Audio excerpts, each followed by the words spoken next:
Iowa's News Now Sports has your all-access pass to all things Hawkeyes. This is Eye on the Hawks, sponsored by University of Iowa Healthcare. I don't know why. I mean, we got great colors. It was easy to spell, right? I mean, that's really, so I don't know. That's a good question.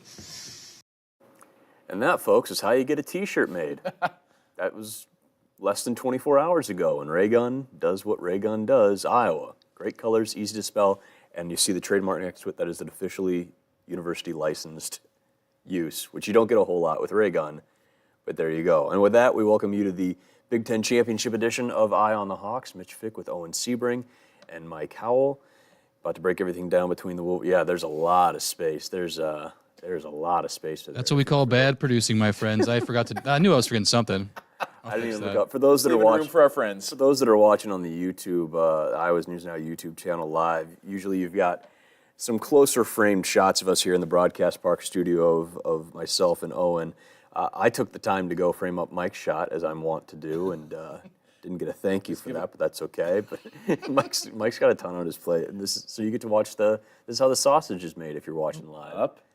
There we go. Down. There we go. This is fascinating for the people on the audio-only side, getting to listen to us talk about camera angles. And That's whatnot. nice. But there you go. That's a nice shot. And that is how. So we're using, for those again watching on the YouTube channel, we're using the studio cameras that we would use for newscast, sportscast, for Eye on the Hawks on the TV side, all that. So there's a lot of, Mike, if you want to explain a little bit about how We're using just like setup works. We're just plugged into the cameras, two of them. We used to use three, but I never really used the two shots, so we went away from that. But got them plugged in, and I got like a online website where I can move the cameras around from my seat. I typically do that before the show, but I didn't today. So As is tradition. Yeah. But that's what I like about the shot that you have. So we're using for Mike, that's not a studio camera. That's just, I think it's Owen's or Curtis's. it's Owen's camera, yeah. Owen's camera, like that he goes and shoots these games out with.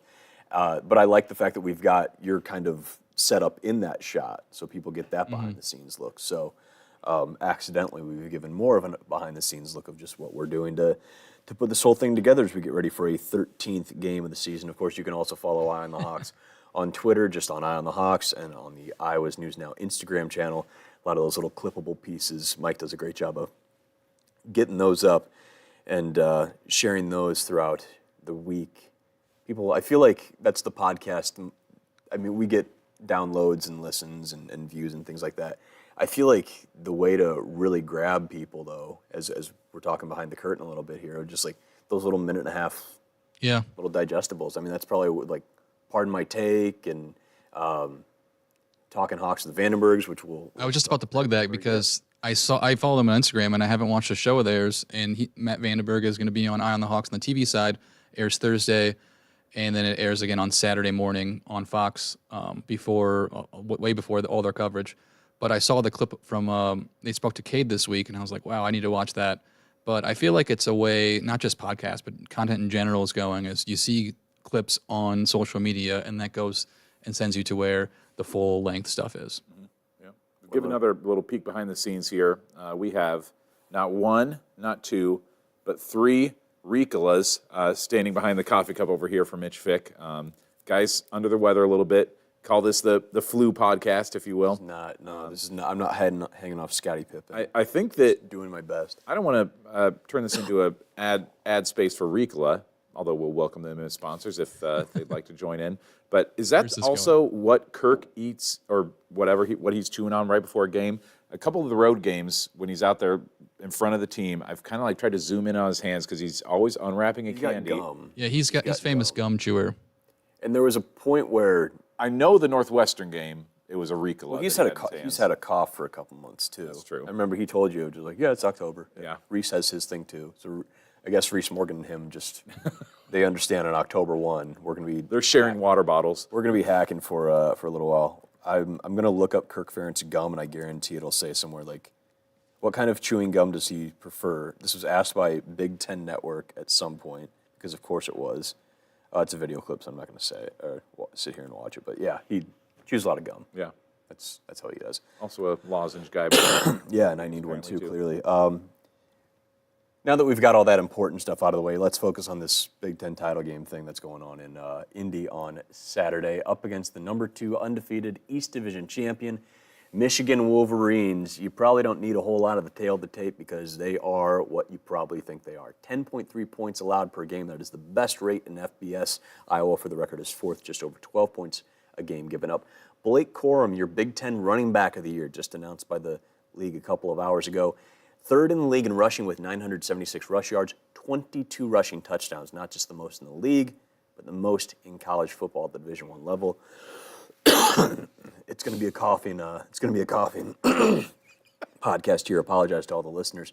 And I'm pretty sure 22 touchdowns, we were talking about this off camera a couple weeks ago, and I'm sure the rate has kept up, probably ahead of Iowa's touchdown output. It was, I believe he had 18 when I looked it up, so it must have been 3 games ago or two games ago, but he had like 1 more touchdown than Iowa's offense. Wow. I assume he's lengthened that lead a little bit there. And then J.J. McCarthy, your quarterback of the year in the league, just under 2,500 yards passing, 19 touchdowns, 4 picks. His QBR, according to ESPN and how they calculate, is 3rd in FBS. So the numbers don't jump off in terms of offensive yardage. Kirk Ferentz famously always says the most overrated stat is offensive yardage, but they get the production done and the scoring and certainly stopping scores against them. So all that said, that's why Iowa, according to Vegas, is a 23-point underdog at this point against the Wolverines, a role that they seem to relish, and that was the tail of the tape being asked about yesterday during press availability, including a great angle from Scott Docterman, which has really become one of the big talking points of this whole week, is America loves underdogs, just not Iowa. Yeah, I don't know. I don't know why. I mean, we got great colors. Iowa's easy to spell, right? I mean, that's really, so I don't know. That's a good question. And it seems like this country loves underdogs and Cinderella stories, except for the Iowa Hawkeyes. Can you figure out why? Is it because you're not flashy? Yeah, people love not to love us. That's okay. I mean, it's just what it is. I don't know. Maybe it's me. I don't know. I think I'm a decent person. I don't know, but whatever. And we don't broadcast. I mean, we've had some success, but we just try to let our play speak for itself. I feel like everyone loves to hate Iowa. We're always underdog, but I don't know. We like it that way. We know it's going to be a dogfight. We want to make it a dogfight. Yeah, pretty much it. You talk about the chip on your shoulder. I think everyone should have a chip on their shoulder, where they're at in life or playing football, regardless of whether you're the favorite or not. And so I don't know if we're the favorite. We're probably not the favorite this game, but, it's going to be up to us to just go out and play football and do our job. I'm extremely proud, and I think all of our players are proud of what we've done here the last 3, 4, 5 years. If you look at the numbers, they're not bad. But I think, there's also a stylistic part, and maybe, we're not, pretty enough or whatever it may be. But, the objective is to win games, try to find a way to win. That's what you try to do, and that's our guys have done a pretty good job of that. So, we're proud of what we've done and proud to have earned our way into this thing. And now, we got a hell of a challenge on our hands. So Owen just crunched the numbers real quick. Technically, Blake's ahead of the Iowa offense. The team keeping up with number 2 for Blake Corum, 22 rushing touchdowns this year. He must, I haven't watched him obviously a ton. He must just be mainly a running style back. Does he not catch the ball a lot? He doesn't have a whole lot of the backfield. So no receiving touchdowns for him, only rushing. But yeah, he's scored 22 rushing touchdowns this year. Iowa's offense has scored 20 touchdowns this season, 9 passing touchdowns, 11 rushing touchdowns. So again, if you want to compare Iowa's entire rushing game, they've scored half as many touchdowns as Blake Corum himself. But Iowa as a team has scored 22 touchdowns this year between a pick 6 by Sebastian Castro against Iowa State and Cooper DeJean's kick return, his one kick return touchdown of the season. Against Michigan as State. some say. Yeah, I've seen video evidence of a second. We won't get into that again. What do you think about this? The idea that America loves an underdog, but yeah, you're right. I don't know if it's, as Kirk alluded to, the style of just like, it's tough to believe, I guess, if you don't follow the team, that this team that doesn't have an offense, quote unquote, can hang with them. What you would think this would be the perfect opportunity for people to jump on and be like, oh, if you hate Michigan, root for Iowa, and feel like, but Iowa's going to get smoked. And that's the that feels like the national belief, and certainly the national pushing of that idea of like, oh, they don't have an offense, they can't do anything. They're the little engine that could, according to Joel Klatt, which I took as pretty benign, and Hawkeye fans have taken it as a shot across the bow. I don't know what you guys think of it. I think it depends on where you're looking. If like you see people, Iowa State fans, Nebraska fans, and others, like they don't want to see Iowa win this. But I think if you look from like Ohio State, Michigan State, anyone in the East, I think they're like, yeah, you're probably not going to win, but I'll root for you because we hate Michigan. And I think obviously a lot of playoff contenders want Michigan to lose, because they think that drop them out of the top four, because there's so many undefeateds right now. There's more than, there's 4 undefeateds, I believe, and then there's 2 one-loss teams, 3 one-loss teams that have a legitimate shot. So I think that's where you do see fans for Iowa, but I don't interact with any of those, and probably not a lot of people from Iowa, so it's just I interact with more Nebraska and Iowa State fans who are haters. So you do think that like schools like Nebraska, Minnesota are rooting against Iowa? I mean, I guess Iowa State is for sure. Yeah, well, yeah, that I could believe. I just didn't know, because like if I'm an Iowa fan, if let's say that they lost to Northwestern, and Northwestern is the team that's playing Michigan in this game, I feel like I'd be rooting for Northwestern hardcore, just like, number one, because again, it's an incredible underdog story, and number two, it's chaos in college football, which people seem to love.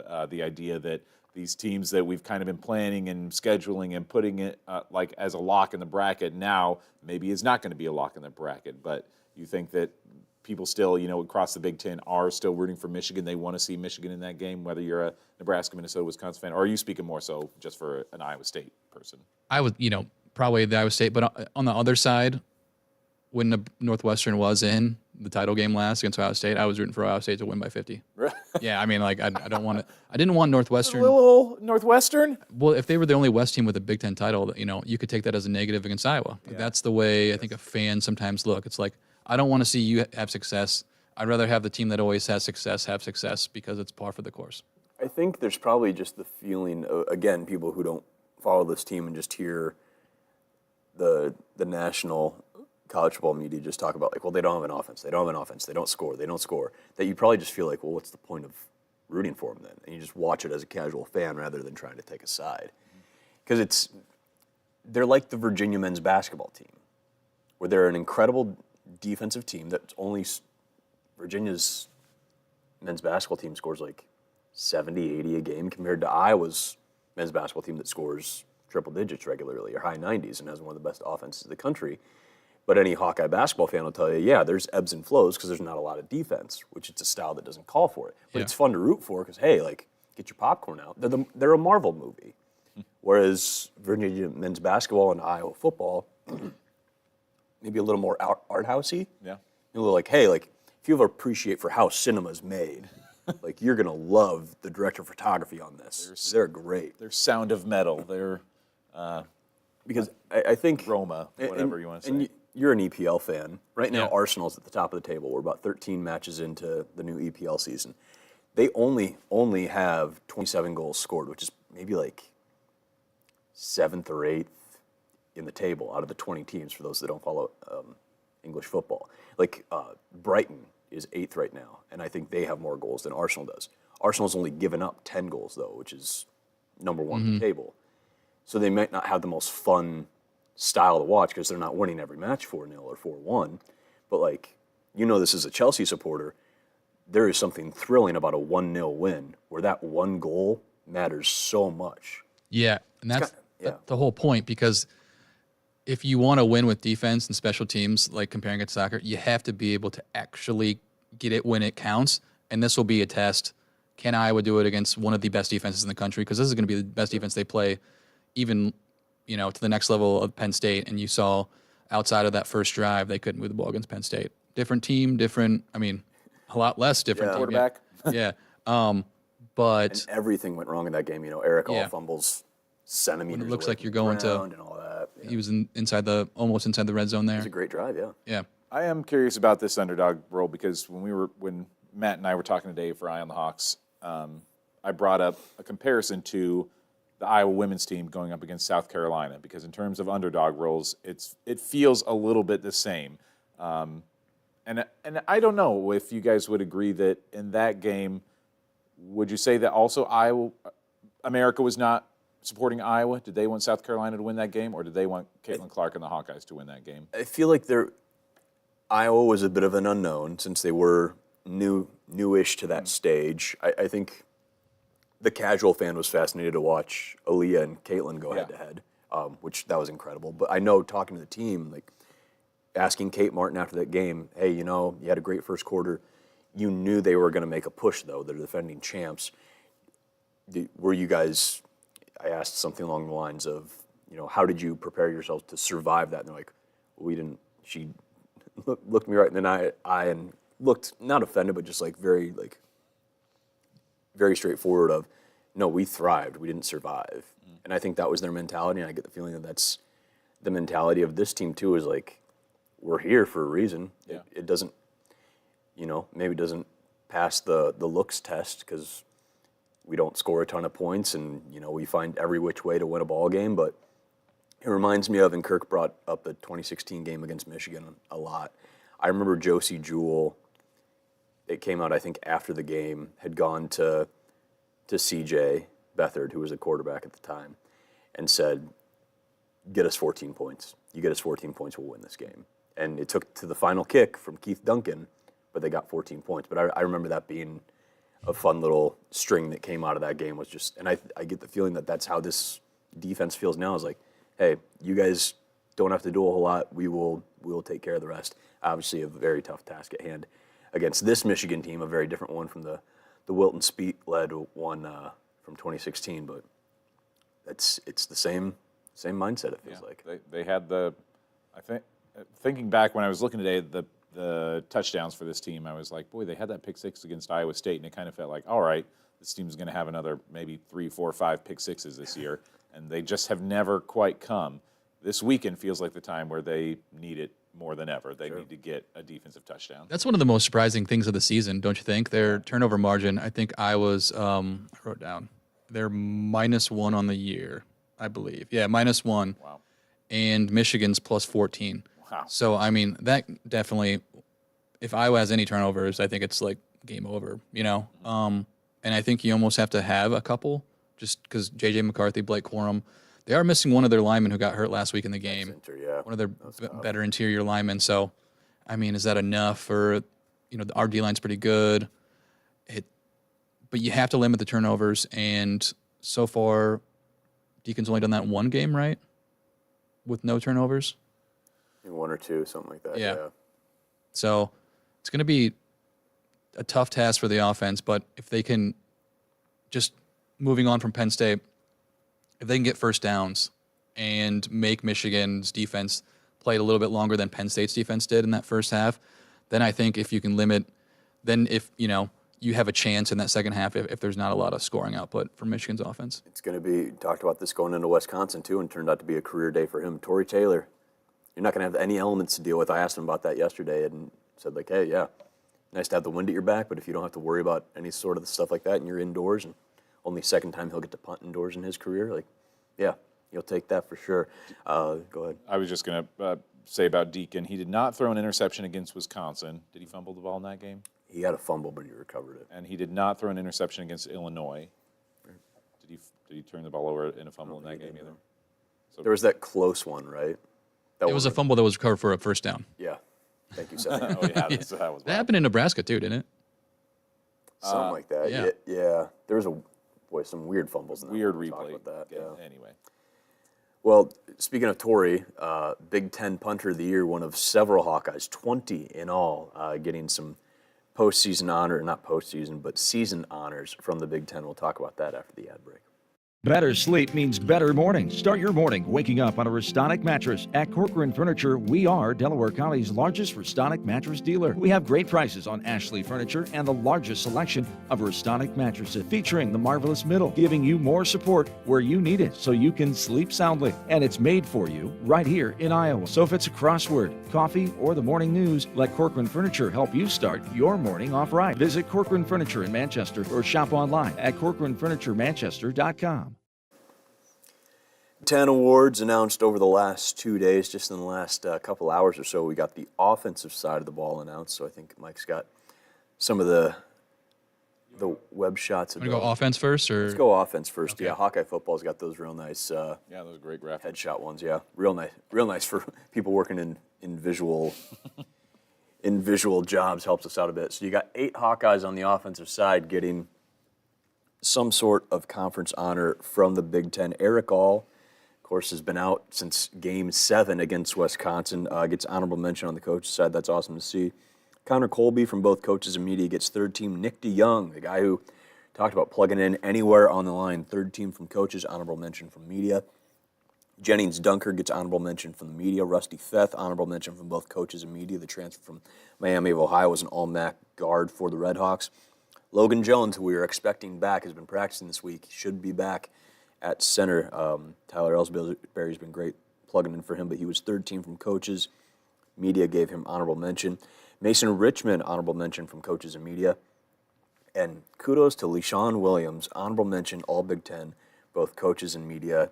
We've talked about how he's had some massive plays, the latest which that was that 22-yarder against Nebraska to set up the winning field goal, but surprised at any omissions or the fact that, pleasantly surprised, I should say, Eric All getting honorable mention from the coaches because, again, those 7 games he was healthy, he was great. Well, he was great. Yeah. The one thing I wasn't surprised when I thought about it, but when the first team came out, only one Big Ten West team was on the first Big Ten offense, and it was Isaiah Williams from Illinois. Sure. The rest, 9 of the 11, I believe, or it might have been 11 to 13 because they were coaches and media. 11, all but 2 were Ohio State and Michigan players. And then the other one was a Penn State player, that offensive lineman who's going to the NFL, and then Isaiah Williams. Yeah, Michigan had quarterback of the year in J.J. McCarthy, running back of the year in Blake Corum. Ohio State had tight end of the year in Cade Stover, receiver of the year in Marvin Harrison Jr. So, and you saw all those weapons on full. It's hard for me to fathom that a guy who played just half of the season is put on any list at all. I mean, good for him because I think that maybe they just saw his talent, knew that he was a first-team caliber guy. Yeah, and again, LeSean getting on there I think is awesome. Again, a running back room that's been beat up a little bit. We've talked about how every game it's been, Caleb has a big run, and of course had the one against Illinois to lock up the West. Jazz, every time you watch him run, you're like, how does this kid run so hard and just keep getting up? And obviously had his big game against Iowa State, but LeSean out of all of them has maybe been the most consistent if you're looking for some sort of consistency. I don't have the Big Ten total stats pulled up here. I thought LeSean could have maybe even gotten put up on a third-team list possibly. I mean, he's up there, yeah. He's not a first- or second-team caliber guy, but 779 rushing yards this year. Oddly enough, still just 1 rushing touchdown for LeSean, but he's really been consistent start to finish this season. I mean, in a very busy running back room, he's really stood out as a guy who's been their workhorse a lot of the season. A ton of fun seeing again Logan Jones and his second season playing offensive line in general. And he's been banged up the last few weeks, most of November really, but great to see that. Again, Rusty Feth plugging in. Connor Colby just very quietly sticking to what he does and doing his job. And then again, Nick DeYoung and Jennings Dunker. A senior there and a guy who has a ton of experience, and then Jennings, who has just been such a fun story, whether we're talking about his daily diet or his ability to toss hay bales. He's been super fun to see. What's great to see about that offensive line, too, the offensive Big Ten honors turned out just about kind of like I thought they would. I figured most of that O-line would maybe get some sort of recognition, honorable mention or so. I thought LeSean could land on there. Eric was a surprise. But the biggest thing to think about with this offensive line is that even though there have been some games this year where they've been a little bit suspect, but they've looked good at a lot of games, everybody except Rusty is going to be back. I mean, this team still returns a lot of talent, and they're going to have a really experienced group next year and could be one of the best in the Big Ten, if not one of the best in the country next year. Yeah, we'll see. I don't know if Nick DeYoung will be back, but that'd be a tough loss to the experience. But, there's a lot of guys in that room that'll be back, certainly, and that's great. On the defensive side, as you'd imagine, plenty of honors for Iowa's defense, including Cooper DeJean being named not just the Big Ten Defensive Back of the Year, but the Big Ten Punt Return of the Year, so he gets into special teams too. But you see there Y.A. Black getting in with some honorable mention honors from coaches and media. Sebastian Castro, kind of surprised he didn't get second team across the board. Second team from media, only honorable mention from coaches. Dante Craig, honorable mention from the media. Cooper DeJean, first team across the board. Joe Evans, third team media, honorable mention from coaches. Jay Higgins, first team across the board. Nick Jackson, Third team from media, honorable mention from coaches. Logan Lee, honorable mention across the board. And Quinn Schulte, honorable mention across the board. I thought Seb Castro would get second team across the board. Yeah, I thought so too. You never know with these, half the coaches didn't see him play because they didn't play him, So I don't know how that vote works out, but he did outstanding. I mean, have you guys seen the clip? Someone isolated of him shoving a Nebraska running back blocker just with his forearm. Really? Yeah, like just He's the same so size as him. strong. It's ridiculous. I could see him. I don't know if he's old enough, right, to go to the NFL next year. I don't know where he's drafted or where he's graded if he is at all, but I see him playing in the NFL. He's one of the dudes, that's been really since that Wisconsin game. I feel like that was his, at least on a national stage, coming out. I mean, everyone was talking about him after the Music City Bowl and the game he had, but that felt like the one of just every single tackle he had was like, man, like nobody gets away from him. He doesn't miss tackles. Yeah, he was a senior, but he's a guy that can come back too. Yeah, that was the big narrative, was that not more love for Sebastian Castro. The coaches' polls did not have anybody from Iowa on the second or third team. Yeah. They had Cooper and Torrey and Jay on the first team. Seb was on the second team. And, the coaches you said. My bad. Yeah. But then everybody else was just honorable mention in the coaches poll, which I don't know. To your point, I don't know how much they really actually study or watch game film to see these Big Ten West teams that they're never going to play. I mean, would the Maryland coach have any reason to watch an Iowa game, really? The way Kirk Ferentz talks in the season about other football games or other things in general, it makes me think that they don't watch anything else, which rightfully so. I mean, He says he doesn't even get to watch NFL games on Sunday. yeah. And he's busy on Saturday. Do you guys put any more stock? I mean, whether it comes to the rankings, top 25 rankings, or things like this, do you put equal amount of stock or any more or less stock in the coaches versus the media poll? I never have. I honestly think, I don't know why there's 3 teams in an honorable mention, like in general. It's cool that these players get, recognition, but it always reminds me of in basketball when the first team has like 8 players on it. It's like, well, if you're going to field the team, they're not going to have 8 players, you're going to have 5. Yeah. So a lot of conferences will do that. I don't know why they need to put 3 teams out there, but it's cool for the players that made it. Yeah. Hey, listen, there's 9 guys on the getting some sort of all Big Ten honors on a defense that has 11 players. So your only ones, obviously Deshaun Lee playing now for Cooper, but Jamari Harris and Xavier are the ones who don't get any sort of Big Ten love. And Jamari's probably one of the better corners in the league, and Xavier, we've kind of talked about this too, since teams don't really go over the top a whole lot, he doesn't have a lot of opportunities for interceptions. He gets some tackles there, but he's a steady force at safety for sure. An interesting point about Xavier too. A few weeks ago, one of our guests that we had on Eye on the Hawks was Ed Miles from Jefferson, and I asked him about guys he saw on this team that were future NFL caliber guys, and Xavier was one of the first ones that he pointed out. And I'm like, gosh, for a guy who hasn't played, a ton or hasn't put up incredible numbers so far, but he just sees that X factor inside of him, no pun intended. As far as positive surprises on the defense, I was a little surprised to see Quinn Schulte there as an honorable mention. I mean, that's good for him. Great to see it down there. He's all over the field, Third in the team in tackles this year. What's that? Surprisingly, third in the team in tackles this year behind Jackson and Higgins. The safeties at Iowa, man, they fly around. I mean, I don't know. To me, it felt like a little bit of a snub, maybe a surprise that Jay Higgins was not linebacker of the year.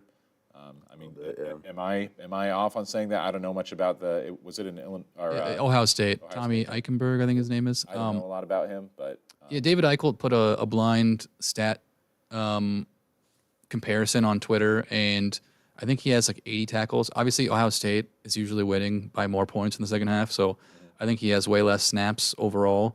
But Jay had more forced fumbles, fumble recoveries, and I believe more interceptions. I was a little surprised too, but I'm also narrow focused watching Iowa every week. So I was like, well, maybe this guy's really good, which he is a really good linebacker. Yeah. So. Yeah, I think that David said too that he's just maybe a little flashier.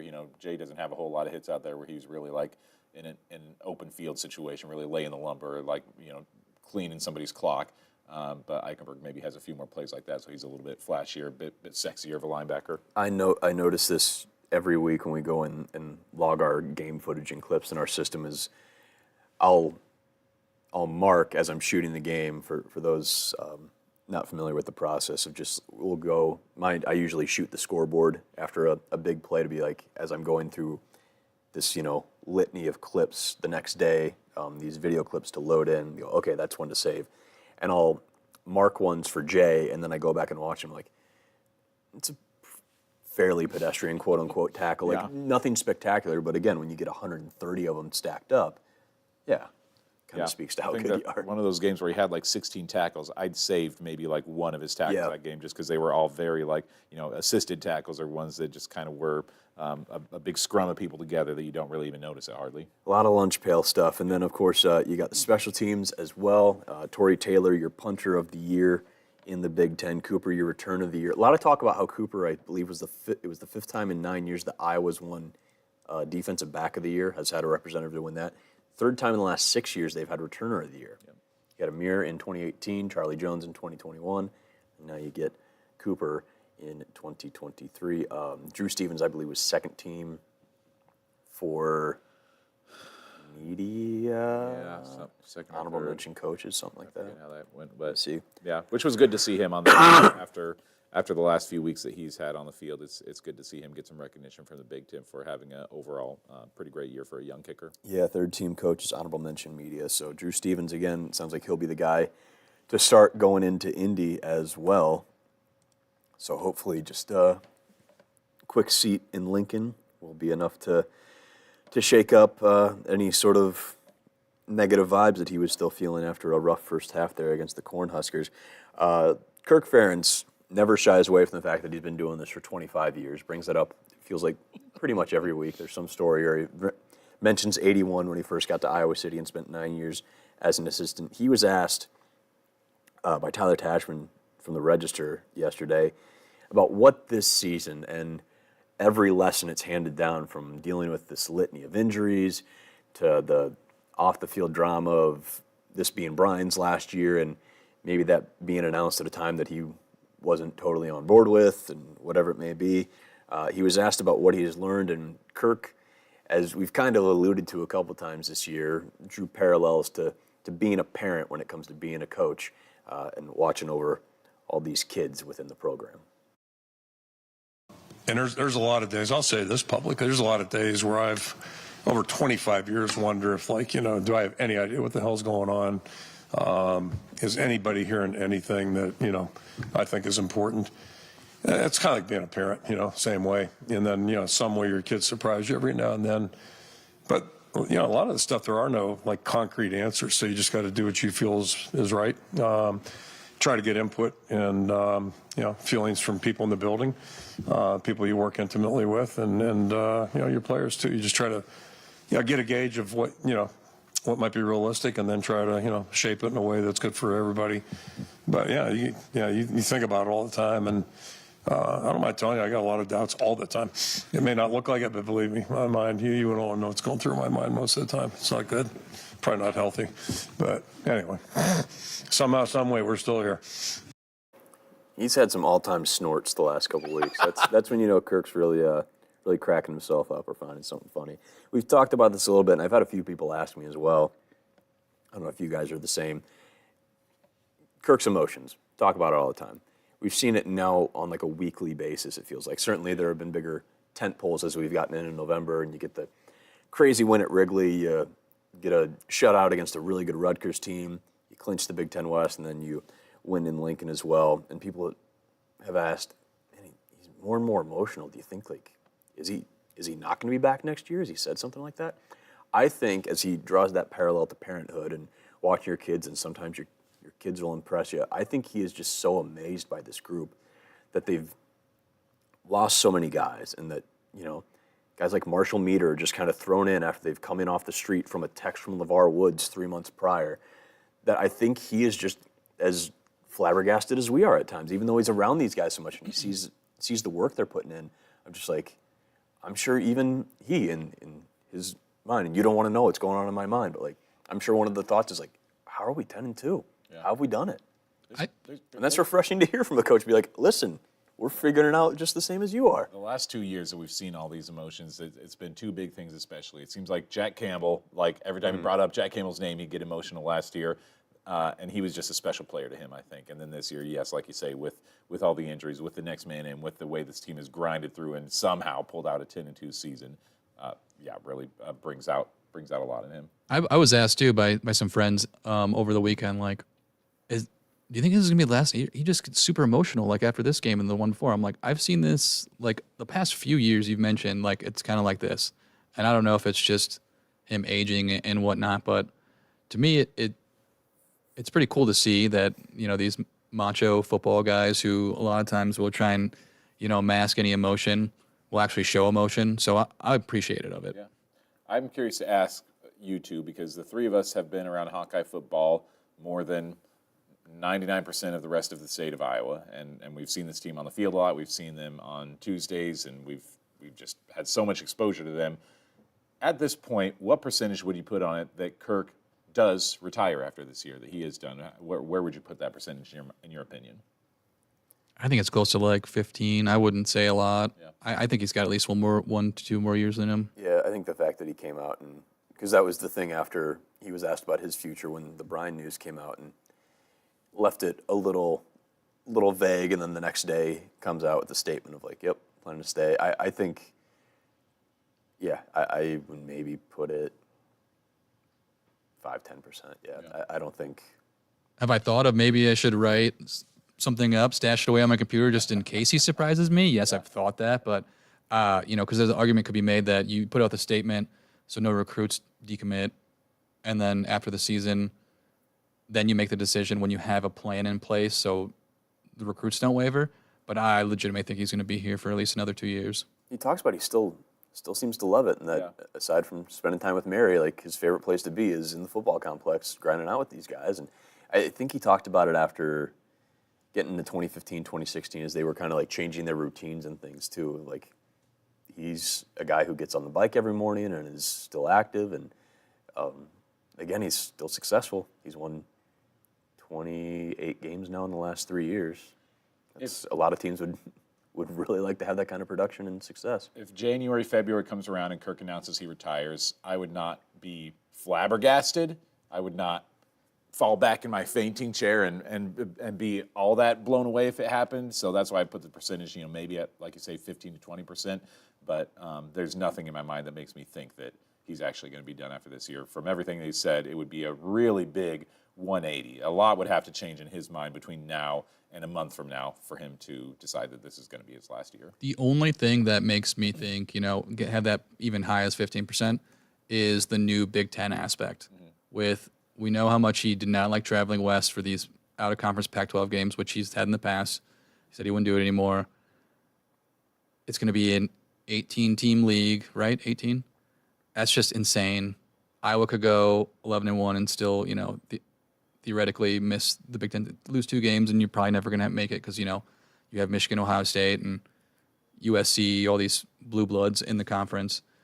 How does that impact recruiting? There's a lot of changes coming in, and I don't know if he'll want to deal with that. Like, it's the only thing I can think of as a reason why he'd want to step down. So, Go ahead. I was just, no, you probably had something to say about Kirk. Mine was a little bit of a transition, but go ahead. So, going back to that Cade McNamara interview with Matt and Laura, the fact that Cade went out of his way to say, like, and it was brought up from Laura that Eric had said the same thing, and I think a few other players were asked about it yesterday, of just not wanting to let Kirk down. I don't think Kirk wants to walk away from them. I think he feels very much tied to his players as well, because in so many cases, I mean, that's what the program's based off, and I think why so many people that love Iowa football is that they're local kids, or they're those, again, they were going down the guys who have won Big Ten Defensive Back of the Year.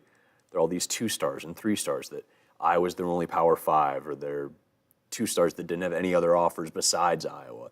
Josie Jewell famously was going to go play at Luther and then gets a last-minute offer from Iowa. Can you imagine Josie Jewell going to Luther? Decorah is a lovely town, and it's a beautiful campus. But Josie Jewell was meant to play on a big stage, and Cooper got an offer from Iowa. Now it's like, how do you let Cooper DeJean get out of Odebolt, Iowa? Well, who in a Power 5 school that's not? I think it was Iowa and South Dakota State, right? Yeah, he was going to be a jackrabbit. Yeah. I think he feels, I'm sure he takes a lot of pride in the fact that they are still a program that doesn't need to go chase down rival top 25 guys. That they've got a way they can build and form and not just make a great football player, but you hear him time and time again, makes good people. And I think he's a teacher at heart, as a lot of these guys are. I think that's a tough thing for him to whenever he walks away. Yeah. That'll be a really, really tough thing because that's your whole identity. The only counter to that is and this is not necessarily a knock, but the only part of the team that hasn't really developed in the past 5 years is receiver and any outside weapons. It seems I was always super not deep at that position, and then quarterback hasn't developed. And those are two of the most important positions in modern day college football. But the defense is there, and it always has been. And all those guys that have been developed were, like you said, big development pieces. It's interesting to think about too if that would make. I mean, I like your point about him not wanting to let the players down, or maybe not wanting to catch them off guard, or make an announcement that would surprise them. I wonder if he would, once that time comes, if he would make an announcement before the season that it would be his last year, just so that the program is able to very gradually move on. So it's not like just a quick cut and he's out, but it's like he gives them a little bit of a time to make that transition and have those discussions about who's going to be his successor. That would make sense, the fact that he would maybe come out and say something like that. That would make way more sense than all of a sudden just in February, like, oh, I'm done. Yeah. One last point I was going to make as we kind of wrap up this block and as we were talking about the All Big Ten Awards was a discussion I had yesterday is about with the Big Ten expanding to 18 teams. At this point, it's a little bit like, oh, yeah, and these guys are honorable mention, whatever. Boy, when this is an 18-team league with the amount of schools that are in this team, an honorable mention is going to be hard to come by. You've got to be a great player to be an honorable mention All Big Ten player at that point. The same's going to be true with for the 14 SEC. teams. They might act that's a big deal. at a fourth team. You talk about a guy like Quinn Schulte, a former walk-on, who was recanting his or reminiscing about the day that Kirk just kind of randomly walked up to him like, oh yeah, you're on scholarship, which is what Joe Evans kind of had too, and that's just how Kirk gives out scholarships in the most mundane way possible. But I mean, he's basically being named the fourth best free safety in a 14-team league that's considered one of the better leagues in college football. That's pretty darn good for the kid from the West Side. Yeah. One last thing, because someone else in the chat, Kirk Ferentz's current contract, he got re-signed a few years ago, is through 2030. Yeah. So. Jeez. So there's that too, and that'd be the first time anybody ever broke a contract. So. Wow. Well, maybe we're having this discussion 7 years too early. We'll see. Real quick, we keep pressing back the ad break, but David Braun, you called it about a month ago, and you're wearing purple to show off for today. Big Ten Coach of the Year, another one of these that, and there's an argument for the Ohio State's linebacker winning linebacker of the year over Jay, but like David Braun, Kirk Ferentz, two great stories. Great to see David win that, and just incredible. 5 years ago, he's a position coach at Northern Iowa, and now he's the Big Ten Coach of the Year. But boy, heck of a story. Seems like Iowa fans are super okay with it too. Surprisingly, I mean, as much as some people might be like, no, it should have been Kirk, and Kirk certainly had a good case, but it seems like Iowa fans even knew, like, boy, nobody thought this Northwestern team would get more than 1 or 2 wins this year. Everybody thought that team was going to be the laughingstock of the Big Ten, and they were winning over Iowa away from being in the Big Ten championship game. So I feel like even amongst rival cities, rival states, there's a lot of respect for David Braun. Yeah, you can't argue with it. I mean, we all were like, are they going to win 2 games before the season? And they're second in the Big Ten West. Barely beat Howard. Even in this into the season, we weren't sure how they were going to do. I told iColt this yesterday. I'm like, I thought they were going to go 4-8, and I thought I was crazy. They. Yeah, I remember in the preseason, but you were like, going out on a limb, 4-8 was going to be like, we're like, whoa, that's way too many for him. Are you okay? Why would you do that? It's shared chaos. Certainly not to nearly extent in Evanston, but we've seen a little bit in Iowa City. Like, you circle the wagons and you huddle up and attack as your own, and they're an easy team to root for right now. I mean, wherever they end up going to a bowl game, Duke's, Mayo, or wherever it ends up being, I mean, that's a team that I'll be rooting for wherever they end up in the postseason. That'll be a fun one. We'll look back at our picks from last weekend since we didn't get a chance to do that on Saturday, and we'll look ahead to Championship Saturday around college football right after the break. Bauman's has been selling quality clothing for over 100 years. We carry a wide selection of men's and women's clothing. We recently expanded to offer a great selection of shoes and accessories. We have the area's best selection of both big and tall and can outfit anyone from the farm to the office to a casual night on the town. Bauman's is a proud, family-owned business, and we're excited to continue the tradition of quality clothing and unmatched customer service since 1909. Visit us for all your clothing needs. All right, what was the damage? I went 4-3. Yeah, you and Owen are now Man, tied on Mike. the season. Look at Mike go. I had a pretty good record, 6-1. I You have a had great Penn record State overall. winning. You're 39, 34-2 for those that are only listening. Mike is putting everybody else to shame. Wow, that's awesome, man. The only game I missed was Rutgers, Maryland. I had Rutgers +1. Maryland beat them by a couple scores. And we all hit on Iowa, and we all hit on Purdue. So Owen went 3-4, Mitch went 4-3, and they are tied on the season Locked once again. at 32, 41-2. Are we tied for second or are we tied for last? I guess it's your In the eye of the perspective. beholder, yeah. Championship week, we'll have to be the one to be the decider. Mike is so far up on us. So we're going to pick the 5 Power 5 conference championship games to wrap up the. I don't even know what we'll do for bowl week. I was thinking that we get What do we do for that? we open Every up Big a Ten group in like CBS Sports, bowl pick'em, and just invite like anyone who wants to join and see what happens. A little Eye on the Hawks bowl pick 'em. I'll probably send that out on Monday when all the bowl games are finalized. Sure. All right. Well, let's start with the first game, which will be Friday, 7 p.m. on ABC. Oregon and Washington, a rematch of a regular season matchup that Washington won, but Oregon comes in as a 9.5-point favorite. I am leaning the direct. Wait, Oregon's a 9.5-point favorite? Yeah. Yeah. Son of a gun. Because I was just going to go out on a limb and really pick Oregon to win this game, but Not really a limb on the national apparently not. scope right now. more of a tree trunk. As we talk about the Pacific Northwest, home of many lumber mills. I do think that Oregon has a chance now to have a get-back game, and with 2 one-loss teams in the Pac-12, are they going to knock their conference chances of any team getting in the CFP out? That would potentially be an outcome if they end up beating Washington, but they lost to Washington by 3 early in the season. I do like Oregon's chances, but boy, by 9.5, I don't know about that. So I guess I'll pick Washington to keep it a little bit tighter game than that. Alrighty. I like Washington as well. I know they haven't been playing the best in the past 3 or 4 weeks. They've needed a lot to stay undefeated, but 9 is a lot of points. I know Oregon's playing some good ball too, but I'm just going to go Did Washington. You guys watch the Washington State game? Yeah. What was happening with Michael Penix at the end of the game? That was a very bizarre moment where he had his head in a trash can. I don't know if he was puking or if he was like just emotional, like not wanting to watch, or what the situation. I'm not sure what it's the commentary team, whether or not it was correct or not, talked about how Penix is famously, for those that cover him and know him, like doesn't show a lot of emotion, doesn't react a whole lot, and they felt that was him just like in that moment letting it all out, where he was just sobbing or getting physically ill from it or something like that. But yeah, that's how it was explained. But I don't know if he's seen the kick go through yet on replay or not. Also, a super cool moment. That kicker got put on scholarship, I think, at the end, which is awesome. Kalen DeBoer, head coach at Washington. His overall head coaching record is 102-11. He is a fantastic. He's a Midwest kid, isn't he? From South Dakota or He's from Millbank, South Dakota. Yeah. Played at Sioux Falls, which I believe was his first head coaching job, and then was the OC and QB coach at Indiana in 2019 when Michael Penix first went off. So that's where that connection is. Having said all that about Kalen DeBoer, this Oregon team is just rolling right now. Yeah. I don't know if I'm going to take them -9.5 though, Mike. Slow your roll.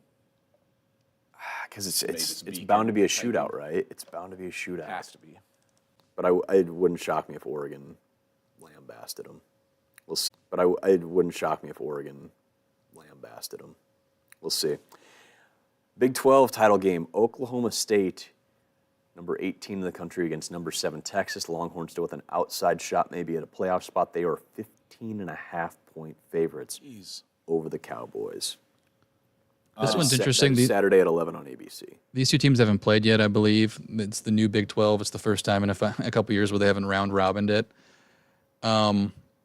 Oklahoma State early on too. Remember when they were playing Iowa State? There were people like on message boards saying, "Oh, this team's quitting," and then they came back and went 7-2 in conference and Lost to South Alabama in week 3. yeah, Yeah. and now find themselves in the Big 12 title game. Yeah. I still think Texas is gonna a lot to prove. They still have a playoff outside shot at a playoff. I think they're gonna cover that spread and kind of put a whooping on them this week. I tend to agree. One loss to an Oklahoma team who was playing well at the time with Dylan Gabriel. I think that Texas could win this one by at least 3 touchdowns. I'll do the same. They're, Texas is rolling really well. A team that's kind of in the same boat as Texas, and they only lost to Texas this year. Alabama, number 8 in the SEC championship against Georgia, 3 p.m. kickoff on CBS. Georgia's a 6-point favorite against the Crimson Tide. Mike? Yeah, this one is interesting to me. I've been going back and forth all day, and because I really think Alabama's going to give them a very good test.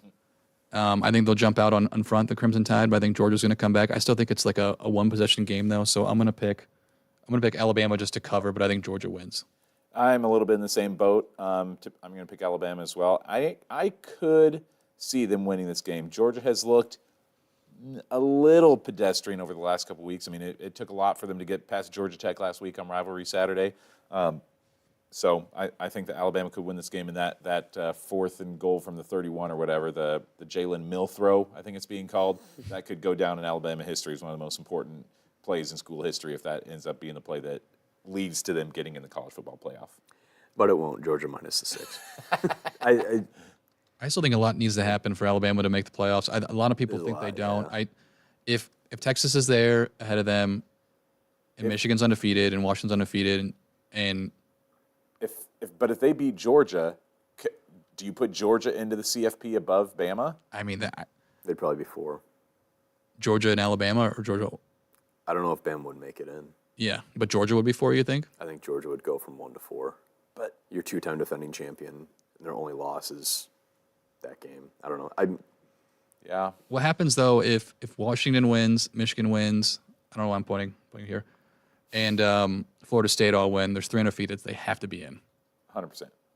If Texas wins too and Alabama wins, Texas beat Alabama. They have to get in, right? Yeah. And then the SEC is left out. Like, could that happen? Yeah. Oh, yeah. And you just explained the scenario That's, which it yeah, would. that's exactly What it. I mean, would they leave an It's SEC? because people are just so used to there being an SEC team Yeah, that you Second can't leave them scenario. out. Yeah, you can if they're not worth it. or that not all worthy. happens. Texas is left out. Alabama or Georgia's in, and they win the national title. That's not far fetched. Like Alabama winning the national title. You need as the that 4th playoff seed. expansion real quick. Yeah. Speaking of the aforementioned Florida State, the Seminoles sans Jordan Travis out for the year, starting quarterback, up against Louisville. Boy, Jeff Brom. It just isn't the same without Travis there. Again, rivalry game, of course, but took a lot for them to get past a below-average Florida team. I like Louisville in this one. I'm gonna go Louisville too. I watched Florida State early on in the season, and they were electric with Jordan Travis back there, and that Michigan State transfer Coleman is a heck of a receiver. Oh my gosh, he's made some of the top 3 catches that I've seen in person outside of that Minnesota one in the first week. But I just think Louisville is gonna get past them this week. It's really tough to win with a backup quarterback. Yeah.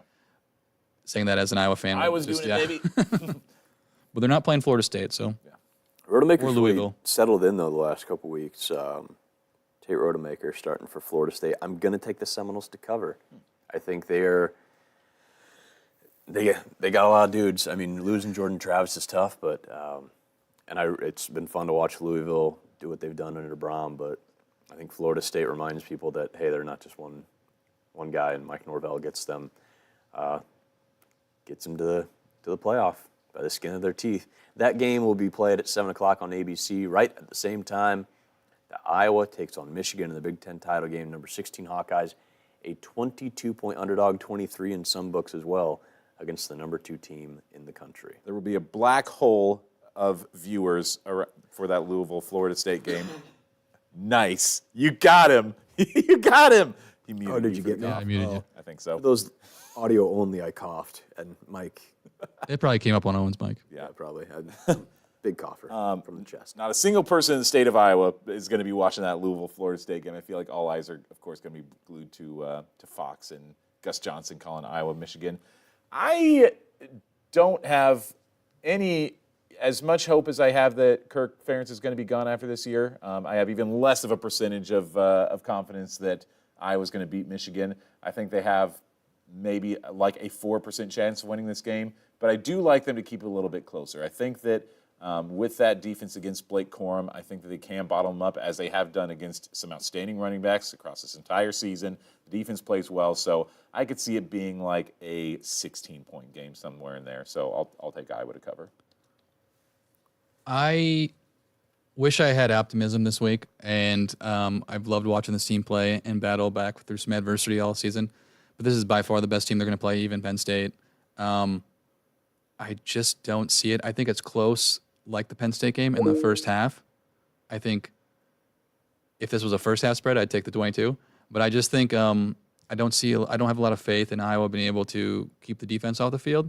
So I think in the second half, it's really going to show, and Corum's going to get his yards. So I'm going to take Michigan to cover. I wish I could believe Iowa would put up a fight. I think they will, but I just think there's just going to be too much up front. And in that third and fourth quarter, Michigan's going to pull away and probably get over that.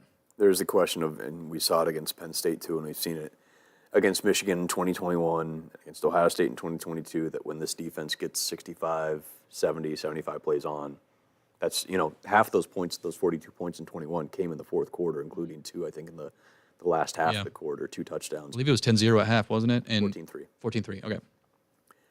I'm going to take Iowa to cover. I will not put anything past this team. It won't make any sense. It might be 13-10 again, 17-13, something like that.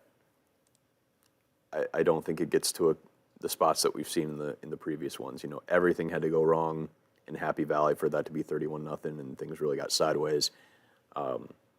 Columbus last year, they just kept pouring it on. Maybe that happens again. I don't know. Something weird about this team, man. Yeah. Can't bury them. They don't die. They're the Terminator.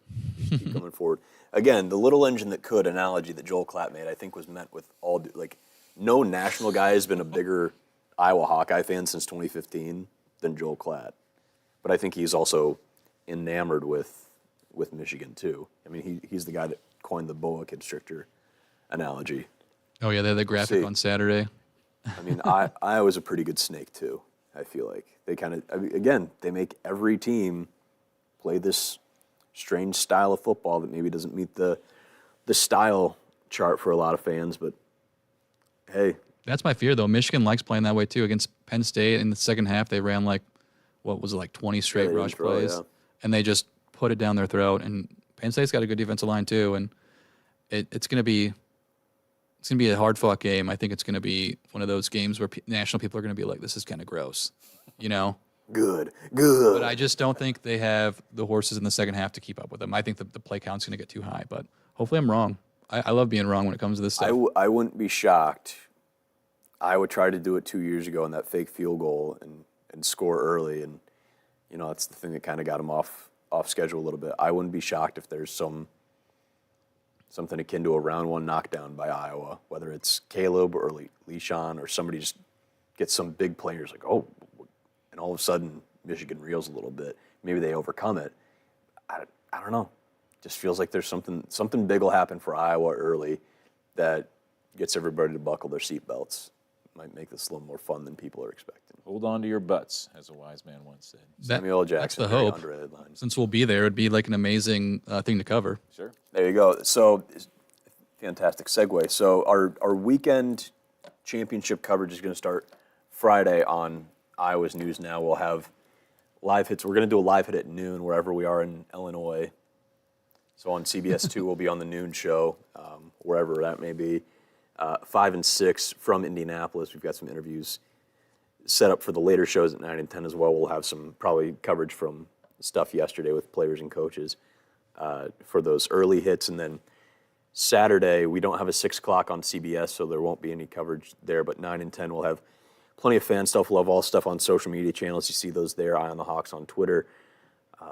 Iowa's News Now on Instagram and YouTube. And we'll get stuff up on our social media channels as well. Owen Sebring on Twitter, MC Fick on Twitter as well from me.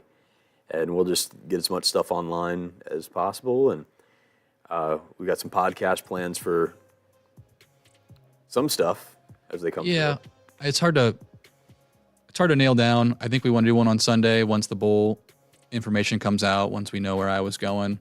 Potentially another one on Saturday if things go right for the Hawks. So just keep your eyes peeled to these social media spots. Yeah, thanks to everybody who's been following, especially in the last week or so, following some big posts from Mike and Owen. Final thoughts before we pack up and hit the road in a couple days. Been a fun regular season, and we'll if you have any suggestions, we love these on the road encounters like we had in Dallas. And if you are listening or watching the show and you have a suggestion for anybody that would be fun for us to talk to while we're in Indianapolis for those couple of days, feel free to shoot us a DM, shoot us an email, and let us know who might be a fun encounter, a fun interview over those next couple of days. Any cold remedies, too, we'll take that. Anything that can help get off the remnants of a cold in like 48 hours or something, please and thank you.